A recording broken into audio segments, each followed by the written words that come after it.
जय Hind. Art and culture के sessions already हमारे रनिंग हैं। लगभग 1.5 से 2 महीने में आर्ट एंड कल्चर को हम पूरे तरीके से कंप्लीट कर देंगे। आर्ट एंड कल्चर के साथ साथ यूपीएससी में एंशिएंट एंड मेडिवल इंडिया अपने आप में बेहद इंपॉर्टेंट सब्जेक्ट है। इनफैक्ट अगर आपने ट्रेंड को नोटिस किया है तो आपको ये समझ में आता होगा कि पिछले कुछ सालों से एंशिएंट एंड मेडिवल इंडिया के क्वेश्चंस का वेटेज प्रीलिम्स के अंदर इंक्रीज होता हुआ दिखाई दिया है, स्पेशली मेडिवल इंडिया के क्वेश्चंस का वेटेज। आज के सेशन से हम यूपीएससी के पॉइंट ऑफ व्यू से एंशिएंट एंड मेडिवल इंडिया को in detail line by line cover करेंगे। रेफरेंस बुक के तौर पर हम किस किताब को फॉलो कर रहे हैं उसकी जानकारी मैं आपको अपने टेलीग्राम चैनल पे दे दूंगा, वहां पे जाके आप देख सकते हो। इन रिटर्न आपसे सिर्फ इतना सा एक्सपेक्टेड है कि अगर आपको सेशंस वैल्यूबल लगे तो वीडियोस पे लाइक के बटन को दबाते रहना, बिकॉज जब आप लाइक का बटन दबाते हो तो वीडियो की थोड़ी सी रीच इंक्रीज होती है। जब आप वीडियो पे लाइक के बटन को दबाते हो तो यूट्यूब वीडियो को थोड़ा सा पुश करता है, तो लाइक का बटन दबाते रहना, शेयर करते रहना अपने सोशल मीडिया हैंडल्स पे, व्हाट्सएप वगैरह पे अपने फ्रेंड्स को। जो भी लोग इसमें इंटरेस्टेड है, इससे रिलेटेड पढ़ाई कर रहे हैं, उनको शेयर करते रहना। अगर चैनल को सब्सक्राइब नहीं किया है तो फॉर श्योर चैनल को सब्सक्राइब कर लेना। और अगर आप केपेबल हो, हेल्प करना चाहते हो, तो आप हमें हेल्प कर सकते हो by clicking on the join button, या फिर आप कंट्रीब्यूट भी कर सकते हो क्यूआर कोड को स्कैन करके। आज के सेशन में सबसे पहले हम बात करेंगे प्री हिस्टोरिक इंडिया के बारे में। प्री हिस्टोरिक इंडिया की कहानी क्या रही है, उसकी एक बेसिक फाउंडेशन आज के सेशन में हम ले डाउन करेंगे। सबसे पहले हम बात करेंगे कि हिस्ट्री का मतलब क्या होता है, हिस्ट्री का मतलब क्या होता है, और हिस्ट्री का सब डिवीजन किस तरीके का दिखाई देता है, उस सब के बारे में आज हम पढ़ेंगे, बातचीत करेंगे। दूसरा, हम बात करेंगे about the sources of reconstructing history. ये जो हिस्ट्री हमें पता है, इस हिस्ट्री को रिकंस्ट्रक्ट कैसे किया गया, इसको रिकंस्ट्रक्ट करने के लिए सोर्सेस कौन से रिस्पॉन्सिबल रहे, उस सब के बारे में भी आज हम पढ़ेंगे, बातचीत करेंगे। और फाइनली हम बात करेंगे बहुत ब्रीफली हिस्ट्री के टाइमलाइन के बारे में। ये जो हिस्ट्री लंबी चौड़ी हमें पता है, इसका टाइमलाइन किस तरीके का रहा है, उसके बारे में भी बहुत ब्रीफली आज के सेशन में हम पढ़ेंगे, बातचीत करेंगे। इन सभी टॉपिक्स के बारे में आज हमें पढ़ना है, बातचीत करनी है। देखो शुरू करते हैं। सबसे पहले तो बेसिक सवाल, ये जो इंग्लिश वर्ड है हिस्ट्री, ये इंग्लिश वर्ड हिस्ट्री कहां से आया? एक ग्रीक वर्ड है हिस्टोरिया, और ये जो ग्रीक वर्ड है हिस्टोरिया, इसका लिटिल मीनिंग होता है knowledge acquired bye investigation. Investigation के थ्रू जो भी नॉलेज अक्वायर की जाती है उसको बुलाया जाता है हिस्टोरिया इन ग्रीक लैंग्वेज। और ये जो ग्रीक वर्ड है हिस्टोरिया, इसी से इंग्लिश वर्ड आया हिस्ट्री। बेहद सिंपल सी बात है। फिर सवाल आता है कि हिस्ट्री का मतलब क्या होता है, और अगर बहुत सिंपल तौर पे कहें तो history is the study of past.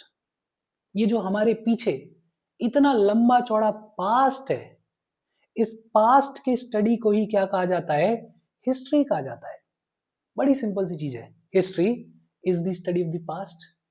ये जो वर्ड है हिस्ट्री, ये कहां से आया? ये आया एक ग्रीक वर्ड हिस्टोरिया से। और हिस्टोरिया का लिटिल मीनिंग क्या होता है? हिस्टोरिया का लिटिल मीनिंग होता है नॉलेज अक्वायर्ड बाय इन्वेस्टिगेशन। सवाल आता है कि ये जो हिस्ट्री है, इसका सब डिवीजन किस तरीके का दिखाई देता है?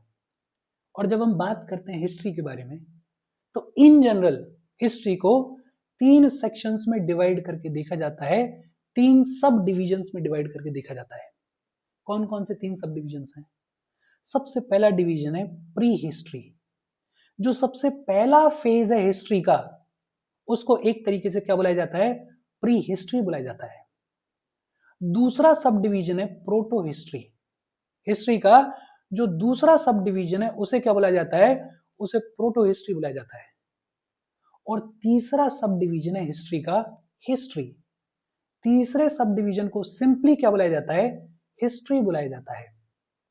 हिस्ट्री के सब डिविजन्स की अगर बात करें तो 3 सब डिविजन्स देखने को मिलते हैं हिस्ट्री में। कौन कौन से? एक प्री हिस्ट्री, दूसरा प्रोटो हिस्ट्री, और तीसरा हिस्ट्री। सवाल आता है कि इन तीनों में क्या डिफरेंस है?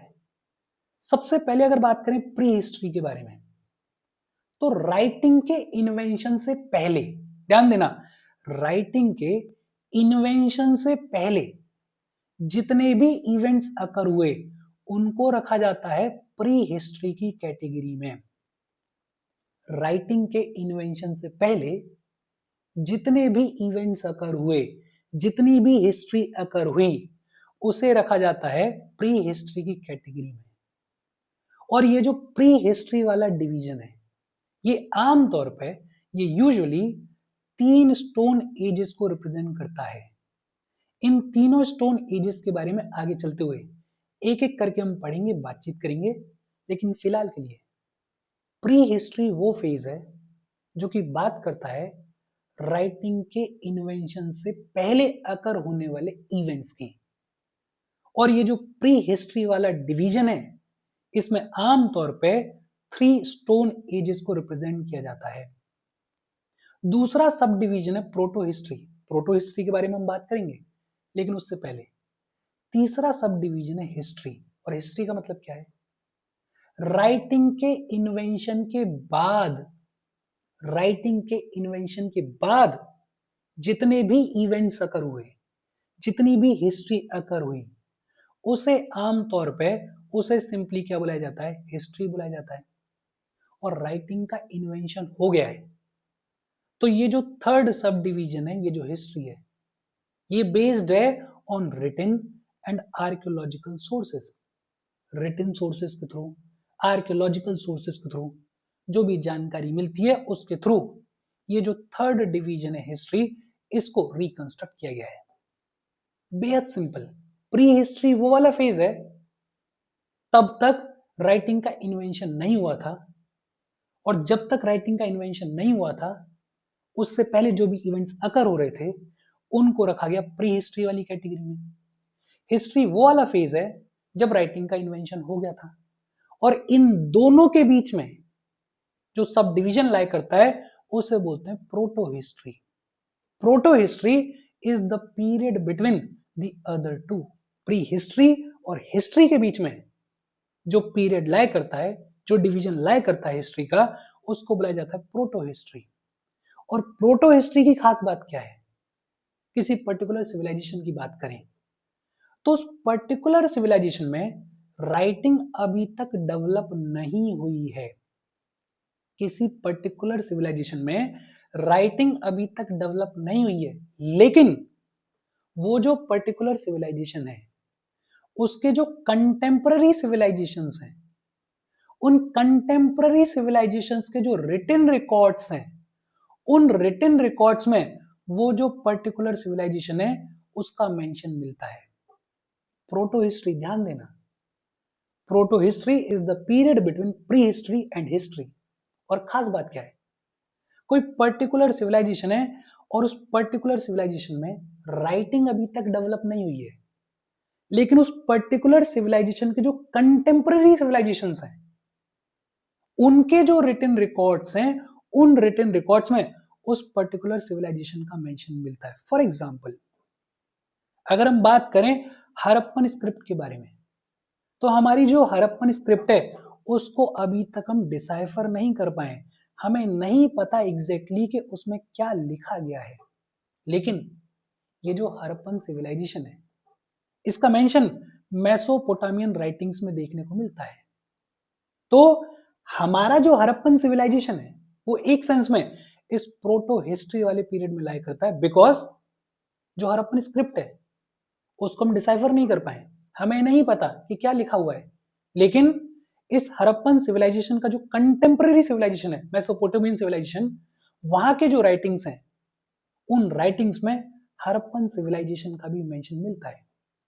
अगर दूसरे सेंस में देखें तो जो हमारा वैदिक सिविलाइजेशन है वो भी ओरल लिटरली ट्रेडिशन हुआ करता था। रिटन रिकॉर्ड्स उसके भी नहीं मिलते हैं, ओरली नॉलेज को ट्रांसमिट किया जाता था। तो उस सेंस में हमारा जो वैदिक सिविलाइजेशन है वो भी इसी प्रोटो हिस्ट्री वाले सब डिवीजन में लाई करता है। बेहद सिंपल और इजी सी बातचीत है। ये जो सब डिवीजन ऑफ हिस्ट्री है, इस सब डिवीजन ऑफ हिस्ट्री को एक बार में दिमाग में बिठा लो, बिकॉज ये काम आता रहता है। कभी टर्म यूज होगा प्री हिस्ट्री, तो आपको पता होना चाहिए कि हम बात कर रहे हैं उस फेज की जब राइटिंग का इन्वेंशन नहीं हुआ था। कभी आमतौर पे अगर टर्म यूज होता है हिस्ट्री, तो आपको पता होना चाहिए कि हम बात कर रहे हैं उस फेज की जब राइटिंग का इन्वेंशन हो गया था। और अगर कभी टर्म यूज हो प्रोटो हिस्ट्री, तो आपको समझ में आना चाहिए कि ये वो पीरियड है जब किसी पर्टिकुलर सिविलाइजेशन में रिटन रिकॉर्ड्स जो हैं, या ये कहें कि राइटिंग जो है वो डेवलप नहीं हुई है, लेकिन उस पर्टिकुलर सिविलाइजेशन के जो कंटेम्पररी सिविलाइजेशंस हैं, उन कंटेम्पररी सिविलाइजेशन के रिटन रिकॉर्ड्स में उस पर्टिकुलर सिविलाइजेशन की जानकारी मिलती है। अच्छा, फिर बात आती है सोर्सेस ऑफ रिकंस्ट्रक्टिंग हिस्ट्री के बारे में। ये जो हिस्ट्री आज की डेट में हम जानते हैं, इसको रिकंस्ट्रक्ट कैसे किया गया है, इसके सोर्सेस क्या क्या रहे हैं। देखो, मैं साथ साथ मेरे जो खुद के नोट्स हैं उनको भी शेयर करता रहूंगा। ये जो नोट्स की इमेज है, इसका पर्पस सिर्फ इतना सा है कि आपको थोड़ा सा बेसिक आइडिया मिल जाए कि अगर आप अपने शॉर्ट नोट्स बनाओगे तो पूरी किताब तो कॉपी करोगे नहीं। आपको वो चीजें लिखनी है जो कि थोड़ी ज्यादा रेलेवेंट हैं, या जो कि आपको याद करने में थोड़ी डिफिकल्ट है। तो किस तरीके से बना सकते हो, उसका एक बेसिक आइडिया इन चीजों से आपको मिलता रहेगा। जैसे history is based on following sources. कौन कौन से सोर्सेस हैं? एक होते हैं लिटरेरी सोर्सेस। कौन से होते हैं? Literary sources. अब लिटरेरी सोर्सेस में दो टाइप के लिटरेचर देखने को मिलते हैं। एक रिलीजियस लिटरेचर है, लंबा चौड़ा रिलीजियस लिटरेचर है हमारी हिस्ट्री में, जो कि जानकारी देता है उस दौर की हिस्ट्री के बारे में। दूसरा सेक्युलर लिटरेचर है। एक लंबा चौड़ा सेक्युलर लिटरेचर भी है, और ये जो सेक्युलर लिटरेचर है, ये भी उस दौर की जो भी हिस्ट्री रही है उसकी जानकारी देता है। तो लिटरेरी सोर्सेज में एक रिलीजियस लिटरेचर आपको देखने को मिलती है, एक सेक्युलर लिटरेचर आपको देखने को मिलती है। इन्हीं लिटरेरी सोर्सेज में ये जो रिलीजियस लिटरेचर है, ये जो सेक्युलर लिटरेचर है, इसके अलावा बहुत सारे फॉरेन सोर्सेज भी तो हैं। कंटेम्प्ररी सिविलाइजेशंस हैं, उनके राइटिंग्स हैं, तो बहुत सारे फॉरेन सोर्सेज भी आ जाते हैं। फिर डोमेस्टिक एंड लोकल सोर्सेज भी हैं, जो ना रिलीजियस लिटरेचर में लाई करते हैं, ना सेक्युलर लिटरेचर में लाई करते हैं, लेकिन हाँ लोकल लेवल पे लिखे गए, तो उनसे भी हमें हिस्ट्री की जानकारी मिलती है। और दूसरा आर्कियोलॉजिकल सोर्सेज होते हैं। आर्कियोलॉजिकल सोर्सेज जैसे कॉइन्स हैं, न्यूमिस्मेटिक्स। अब अलग अलग टाइम के कॉइन्स हैं, अलग अलग टाइप के कॉइन्स हैं। वो कॉइन्स जानकारी देते हैं कि कैसी हिस्ट्री थी, कैसा किंगडम था, कैसा राजा था, कैसी इकोनॉमी थी। तो ये जो कॉइन्स हैं, इनसे हमें जानकारी मिलती है। इंस्क्रिप्शंस देखने को मिलते हैं, कॉपर प्लेट्स देखने को मिलती हैं, मॉन्यूमेंट्स देखने को मिलते हैं, रॉक स्टोन्स देखने को मिलते हैं। जैसे अशोकन इंस्क्रिप्शंस बड़े ही फेमस हैं। और ये जो अशोकन इंस्क्रिप्शंस हैं, इनको किसने डिसाइफर किया? जेम्स प्रिंसेप ने इनको डिसाइफर किया। तो ये जो इंस्क्रिप्शंस हैं, एपिग्राफी है, इससे हमें जानकारी मिलती है हिस्ट्री के बारे में। फिर आर्टिफैक्ट्स हैं, ह्यूमन रिसोर्सेज हैं। जैसे कहीं पोट्री मिल गई, कहीं पेंटिंग्स मिल गई, कहीं कोई पुराना स्केलेटन मिल गया, वो भी जानकारी देता है हमारी हिस्ट्री के बारे में। वो भी बताता है कि उस दौर का इतिहास किस तरीके से लिखा जा रहा था, किस तरीके से देखा जा रहा था। तो एक बेसिक आइडिया आप ले सकते हो कि अगर आपको नोट्स बनाने हैं तो आपको एक एक चीज लिखने की जरूरत नहीं है। आपको एक ब्रॉड आउटलाइन लिखनी है, ताकि कल को अगर पूछ लिया जाए तो आपके दिमाग में रहे एक पिक्चर कि यार मेरे नोट्स में वो चीज वहां पे लिखी हुई है। इसी चीज को थोड़ा और डिटेल में देखें। सबसे पहले हम बात करेंगे लिटरेरी सोर्सेस के बारे में। वो लिटरेरी सोर्सेस जिनकी मदद से हमने हिस्ट्री को रिकंस्ट्रक्ट किया है। और लिटरेरी सोर्सेस अगर बात करें तो दो तरीके के होते हैं। एक होते हैं रिलीजियस लिटरेचर। रिलीजियस लिटरेचर में बहुत सारी चीजें हैं, जैसे हमारे वेद हैं, 4 वेद हैं। ऋग्वेद है, सामवेद है, यजुर्वेद है, अथर्ववेद है। और ये जो चारों वेद हैं, ये लगभग 1500 बीसी से लेके 500 बीसी के बीच में लाया करते हैं। ये जो चारों वेद हैं, ये जानकारी देते हैं उस दौर की माइथोलॉजिकल स्टोरीज के बारे में, उस दौर के पूजा पाठ के बारे में, उस दौर के सोसाइटी के बारे में, उस दौर के तौर तरीकों के बारे में। तो रिलीजियस लिटरेचर में एक तो 4 वेद हैं। वेदों के अलावा उपनिषद हैं, वेदांता। और ये जो उपनिषद हैं, इनमें आत्मा और परमात्मा के बीच में जो फिलोसॉफिकल डिस्कशंस हैं, उनकी बातचीत की गई है। फिर उपनिषद के अलावा सूत्र हैं। सूत्र जैसे एक सूत्र है ग्रह सूत्र। अब ये जो सूत्राज हैं, ये बात करते हैं उस दौर के रिचुअल लिटरेचर के बारे में, उस दौर के मॉरल वैल्यूज के बारे में। तो हमें जानकारी मिलती है सोसाइटी के बारे में कि उस दौर में उस हिस्ट्री के फेज में किस तरीके की सोसाइटी थी, किस तरीके के लोग थे। एपिक्स, सबसे बड़े एपिक्स हमारी कंट्री में रामायण और महाभारत। जब आप रामायण को पढ़ते हो तो आपको पता चलता है कि सोसाइटी कैसी थी, आपको पता चलता है कि राजा कैसा था, आपको पता चलता है कि कॉन्फ्लिक्ट कैसा था। जब आप महाभारत के बारे में पढ़ते हो तो आपको उस दौर की सोसाइटी के बारे में पता चलता है। फिर थोड़ा और आगे चलेंगे तो बुद्धिस्ट लिटरेचर टेक्स्ट देखने को मिलते हैं। लंबा चौड़ा बुद्धिस्ट लिटरेचर है, जैसे त्रिपिताकाज है, सूत पिताका, अभिधाम पिताका, विनय पिताका। और ये जो पिताकाज हैं ये पाली लैंग्वेज में लिखे गए हैं, ऑलरेडी आपको पता होगा। जैन लिटरेचर टेक्स्ट है, जैन लिटरेचर टेक्स्ट में अंगास देखने को मिलते हैं आपको, जो कि प्राकृत लैंग्वेज में लिखे गए। तो ये रिलीजियस लिटरेचर है। ये जो रिलीजियस लिटरेचर है ये हमें जानकारी देती है उस दौर की हिस्ट्री के बारे में, ये हमें जानकारी देती है उस दौर की इकोनॉमी, सोसाइटी, जीवन जीने की शैली के बारे में। तो एक तो रिलीजियस लिटरेचर के थ्रू ये जो हिस्ट्री है, इस हिस्ट्री को हमने रिकंस्ट्रक्ट किया। इसी लिटरेरी सोर्सेज में एक सेक्युलर लिटरेचर भी है। बहुत सारा सेक्युलर लिटरेचर देखने को मिलता है, जैसे धर्मशास्त्र है। धर्मशास्त्र मतलब लॉ बुक्स, सोसाइटी के पर्टिकुलर सेक्शन को किस तरीके का धर्म, किस तरीके की लॉ बुक्स को फॉलो करना है, उसकी जानकारी दी गई है। जिसमें एक बड़ा पॉपुलर नाम आपने सुना होगा, मनुस्मृति। तो ये जो धर्मशास्त्र हैं, ये जो लॉ बुक्स हैं, ये जानकारी देते हैं उस दौर के सोसाइटल ऑर्डर के बारे में। कौटिल्य ने एक बड़ी फेमस किताब लिखी, अर्थशास्त्र। और कौटिल्य की ये जो अर्थशास्त्र है ये इन डिटेल बात करती है मौर्यन एम्पायर के बारे में। पनिनी ने एक किताब लिखी, अष्टधाई। और पनिनी की ये जो अष्टधाई है, it is a excellent work on grammar. Grammar के ऊपर बड़ा खूबसूरत कामकाज किया गया है इस अष्टधाई में। कालिदास के बड़े फेमस काम है, कालिदास का एक बड़ा फेमस काम है अभिजान शकुंतलम, फिर ऋतु सांबरा, फिर मेघदूतम। और कालिदास का ये जो अभिजान शकुंतलम है, ऋतु सांबरा है, मेघदूतम है, ये जानकारी देते हैं उस दौर की गुप्ता लाइफ के बारे में, गुप्ता रेन के बारे में। कल्हान ने एक बड़ी फेमस किताब लिखी, राज तरंगिणी। और कल्हान की ये जो राज तरंगिणी है ये बात करती है 12th सेंचुरी कश्मीर के बारे में। फिर बहुत सारी बायोग्राफीज लिखी गई, जैसे बाना भट्ट ने हर्ष चरित्रा को लिखा। राजा हर्ष के लिए, हर्षवर्धन के लिए उनकी बायोग्राफी किसने लिखी? बाना भट्ट ने लिखी। संगम लिटरेचर है, Sangam literature is the earliest South Indian literature. अब देखो ये जो चीज है इसका सिग्निफिकेंस क्या है, कौन सी किताब किसने लिखी, ये कभी कभी पूछ लिया जाता है। किस किताब में किस चीज के बारे में लिखा गया है वो भी इंपॉर्टेंट हो जाता है। तो छोटी छोटी चीजें अभी से दिमाग में बैठाओ, बार बार ये नाम आएंगे, अभी से रजिस्टर करते रहोगे तो आगे चल के चीजें इजी हो जाएंगी। धर्मशास्त्र, लॉ बुक्स, कौटिल्य की बड़ी फेमस किताब अर्थशास्त्र जो कि मौर्यन एम्पायर के बारे में बात करती है, पनिनी की बड़ी फेमस किताब अष्टधाई जो कि एक्सलेंट काम है ग्रामर के ऊपर, कालिदास के 3 बड़े फेमस काम है, अभिजान शकुंतलम, ऋतु सांबरा और मेघदूतम। कल्हान ने राज तरंगिणी को लिखा जो कि 12th सेंचुरी कश्मीर के बारे में बात करता है। बाना भट्ट ने हर्ष चरित्रा को लिखा। और संगम लिटरेचर आपको पता ही है, it is the earliest South Indian literature. अगर बहुत बेसिक तौर पे बात करें तो ये बात हो गई लिटरेरी सोर्सेस के बारे में।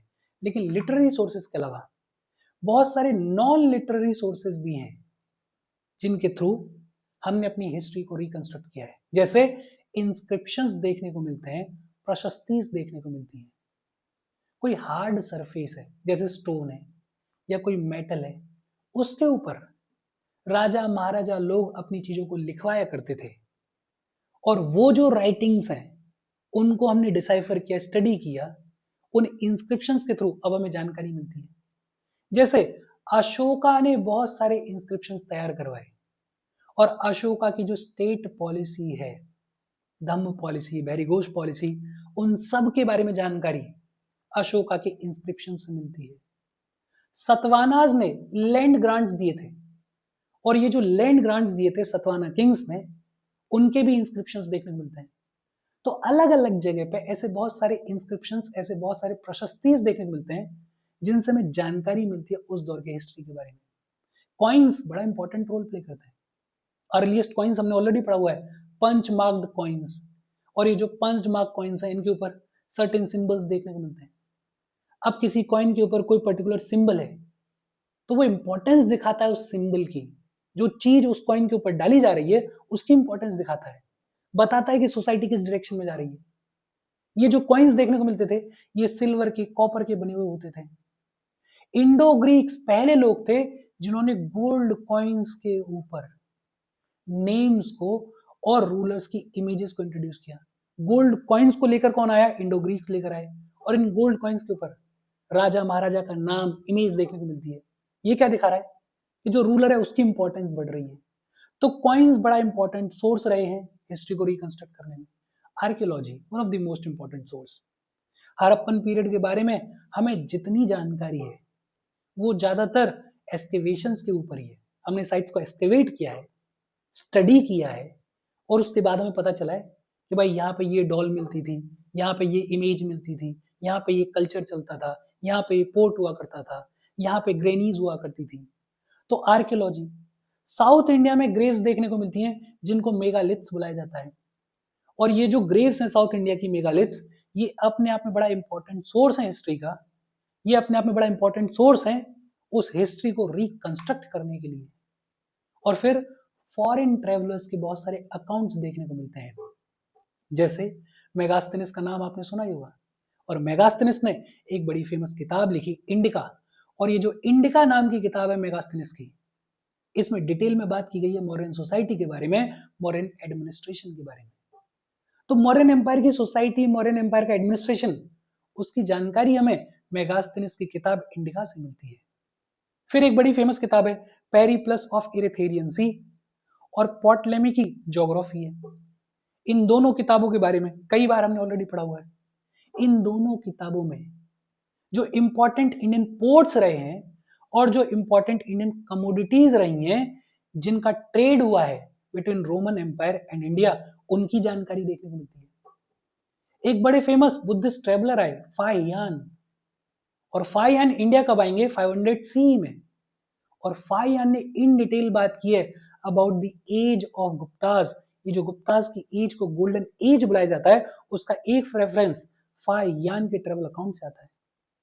एक और बुद्धिस्ट पिलग्रिमेज हुए युएन सेंग, और ये जो युएन सेंग है ये इंडिया विजिट करेंगे 700 सी में, और युएन सेंग ने हर्षवर्धन के रेन के बारे में इन डिटेल लिखा, और नालंदा यूनिवर्सिटी की ग्लोरी के बारे में इन डिटेल युएन सेंग ने लिखा।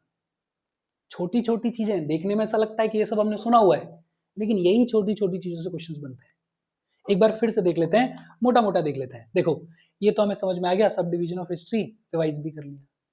बात करें सोर्सेस के बारे में तो रिलीजियस लिटरेचर है, वेद है, उपनिषद है, सूत्र है, एपिक्स है, बुद्धिस्ट लिटरेचर है, जैन लिटरेचर है। ये सब इंफॉर्मेशन प्रोवाइड करता है हमें उस दौर के हिस्ट्री के बारे में। सेक्युलर लिटरेचर की बात करें तो कौटिल्य का अर्थशास्त्र है, पनिनी की अष्टधाई है, फिर लॉ बुक्स है, कालिदास के अभिजान शकुंतलम है, ऋतुसाम्बरा है, मेघदूतम है, कल्हान की रास तरंगिनी है, बाना भट्ट ने हर्ष चरित्रा को लिखा है, संगम लिटरेचर है। ये सब जानकारी देते हैं उस दौर के हिस्ट्री के बारे में। नॉन लिटरेरी सोर्सेज की अगर बात करें तो इंस्क्रिप्शंस हैं, कॉइन्स हैं। जो अर्लीस्ट कॉइन्स हैं वो पंच मार्क कॉइन्स हैं। गोल्ड कॉइन्स को किसने इंट्रोड्यूस किया है? इंडो ग्रीक्स ने इंट्रोड्यूस किया है। Archaeology one of the most important source है फॉर रिकंस्ट्रक्टिंग हिस्ट्री।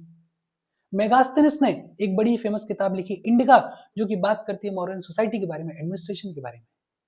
पोर्टलेमी की जो ज्योग्राफी है और पेरिप्लस ऑफ इरेथेरियन सी है, इसमें बात की गई है इंडियन पोर्ट्स और कमोडिटीज के बारे में। फाहियान जो कि इंडिया आएंगे 500 सी में, उन्होंने इन डिटेल बात की about the age of Guptas. Xuanzang जो कि इंडिया आएंगे 700 सी में, उन्होंने इन डिटेल बात की हर्षवर्धन के रेन के बारे में और नालंदा यूनिवर्सिटी के ग्लोरी के बारे में। बेसिक सिंपल सी चीजें हैं, इनको साथ के साथ दिमाग में बिठाते चलना। अच्छा, ब्रीफली टाइमलाइन की बात कर लेते हैं। एक मोटा मोटा स्ट्रक्चर बिठा लो कि कहानी चली कैसे है। ओरिजिन से लेके लगभग 10,000 बीसी तक का जो पीरियड है उसको प्री हिस्टोरिक इंडिया या स्टोन एज बुला दिया जाता है। अच्छा, ये जो टाइमलाइन आप देख रहे हो 10,000 बीसी, अब इसमें थोड़ा बहुत ऊपर नीचे हो सकता है, अलग अलग किताबों में अलग अलग रेफरेंस लिया जाता है तो अलग अलग तौर पे चीजें लिखी जाती हैं, लेकिन आप मोटा मोटा अगर देखोगे तो ओरिजिन से लेके 10,000 बीसी तक pre historic India stone age consider की जाती है। लगभग 2500 से लेके 1600 बीसी तक इंडस वैली सिविलाइजेशन देखने को मिलता है। 2500 से लेके 1600 बीसी तक इंडस वैली सिविलाइजेशन देखने को मिलता है। लगभग 1500 से लेके 600 बीसी तक आर्यंस का आना और वैदिक एज दिखाई देती है। 1500 से लेके लगभग 600 बीसी तक वैदिक एज दिखाई देती है। 600 से लेके 350 बीसी तक महाजनपद का फॉर्मेशन देखने को मिलेगा, फॉरेन इन्वेजन्स देखने को मिलेंगे, और इसी फेज के दौरान बुद्धिज्म और जैनिज्म का राइज भी देखने को मिलेगा। तो ये भी इंपॉर्टेंट है, 600 से लेके 350 बीसी के बीच में महाजनपद देखने को मिल रहा है, बुद्धिज्म देखने को मिल रहा है, जैनिज्म देखने को मिल रहा है। फिर थोड़ा और आगे चलेंगे तो लगभग 325 से लेके 185 बीसी तक मोटा मोटा मॉडर्न एज देखने को मिलती है, जो कि अपने आप में बड़ी ही प्रॉस्परस एज थी। तो 325 से लेके 185 बीसी तक मॉडर्न एज देखने को मिलती है। लगभग 200 बीसी से लेके 300 सीई, ध्यान देना, 200 बीसी से लेके 300 सी के बीच में पोस्ट मॉडर्न एज दिखाई देती है। पोस्ट मॉडर्न एज में कई सारी सिग्निफिकेंट चीजें हैं, इनके बारे में हम पढ़ेंगे। 320 से लेके 550 सी के बीच में गुप्ता एज आई, जिसको अपने आप में गोल्डन एज भी कहा जाता है एक सेंस में। 320 से लेके 550 सी तक गुप्ता एज। फिर 600 से लेके 750 सी तक पोस्ट गुप्ता एज, जिसमें हर्षा, चालुक्य, पल्लवाज ये सब देखने को मिलेंगे, इनके बारे में हम पढ़ेंगे। और 750 के बाद से अर्ली मेडिवल फेज की शुरुआत हो जाएगी। इस पूरे टाइमलाइन को हम इन डिटेल कवर करेंगे। मैंने टाइमलाइन इसलिए बता दिया है बिकॉज अगले सेशन से हम स्टोन एजेस के बारे में बात करेंगे। ये टाइमलाइन मोटा मोटा आपके दिमाग में रहना चाहिए। और आज की बातचीत हम यहीं पे खत्म कर रहे हैं। सेशन छोटा ही रखेंगे, लेकिन हाँ, कोशिश ये करेंगे कि जितना ज्यादा हो और जितना जरूरी हो उतना डिटेल में सेशंस को कवर किया जाए। कोई डाउट हो कमेंट करके पूछ लेना। Thank you very much.